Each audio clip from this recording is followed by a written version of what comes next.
Assalamualaikum warahmatullahi wabarakatuh. Kembali lagi bersama saya Nadia Zulfa Aulia.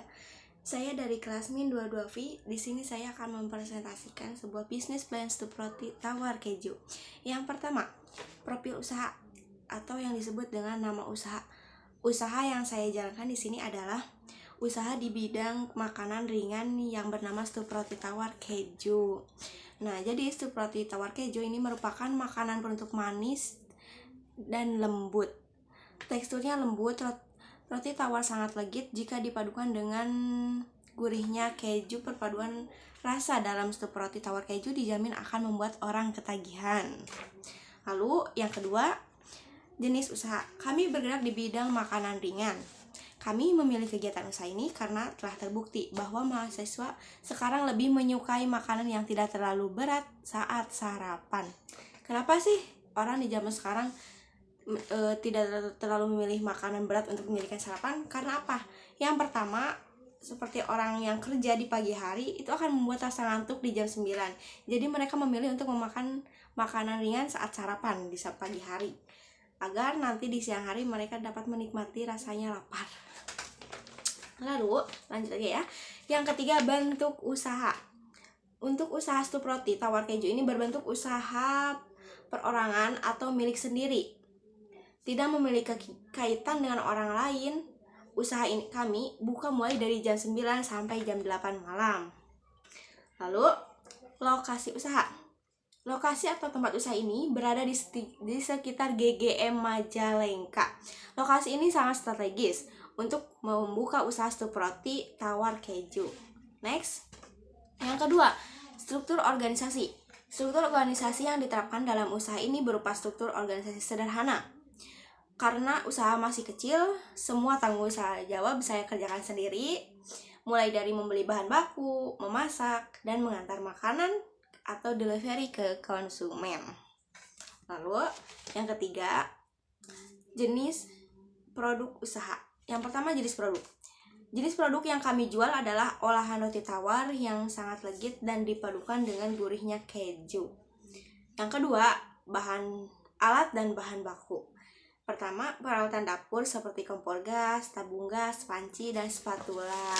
Next, pisau dan talenan. Ketiga, perlengkapan, freezer, tinwell, dan sendok. Lalu bahan bakunya, roti tawar, susu full cream, keju, choco chip, susu kental manis, gula pasir, tepung maizena, dan santan instan. Lalu yang ketiga, proses pembuatan. Yang pertama, proses pembuatan flan keju. Caranya adalah siapkan semua bahan yang dibutuhkan, lalu siapkan panci yang membuat flan dan campurkan susu cair, santan, susu kental manis, dan gula pasir. Lalu aduk rata dan masak dengan api sedang sampai flan mendidih dan gula larut. Jangan lupa koreksi rasa manisnya. Kalau bisa itu jangan terlalu manis, karena nanti takut berlebihan manis seperti aku. Lalu, jika setelah mendidih dan masukkan tepung maizena, aduk rata dan masak lagi sampai flan meletup-letup dan teksturnya kental. Sesudah mengental, matikan kompor dan diamkan flan sampai uap panasnya hilang. Lalu, proses perhidangan. Yang pertama, siapkan wadah atau mangkuk untuk stup roti dan masukkan potongan air tawar ke dalam mangkuk secukupnya. Lalu siram dengan flan, kemudian tambahkan lagi potongan roti tawar, lalu siram flan yang sampai mangkuk penuh. Lalu beri taburan keju parut di atasnya. Simpan stup roti keju di dalam kulkas hingga dingin, baru bisa disajikan. Stup roti tawar keju siap disajikan selagi dingin. Bisa juga disajikan selagi kondisi hangat ya. Jadi tergantung seleranya mau dingin atau mau panas. Lalu asal bahan baku. Untuk mendapatkan bahan baku yang berkualitas, kami membelinya langsung di toko kue dan minimarket yang sudah terjamin mutu dan kesehatannya. Lalu pemasaran dan penjualan. Strategi pemasaran stup roti tawar keju akan memanfaatkan media sosial seperti WhatsApp, Instagram, dan TikTok. Membangun brand awareness dan engagement dengan target audience.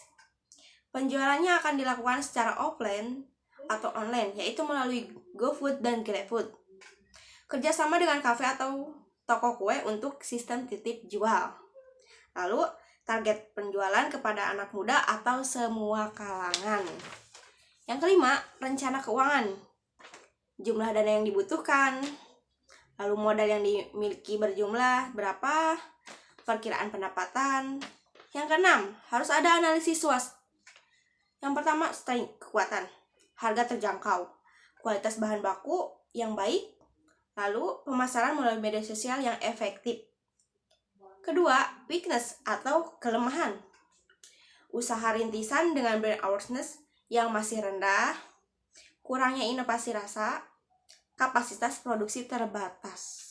Ketiga, opportunities atau peluang, permintaan Suproti yang terus meningkat, potensi kerjasama dengan pihak lain untuk memperluas jangkauan pasar.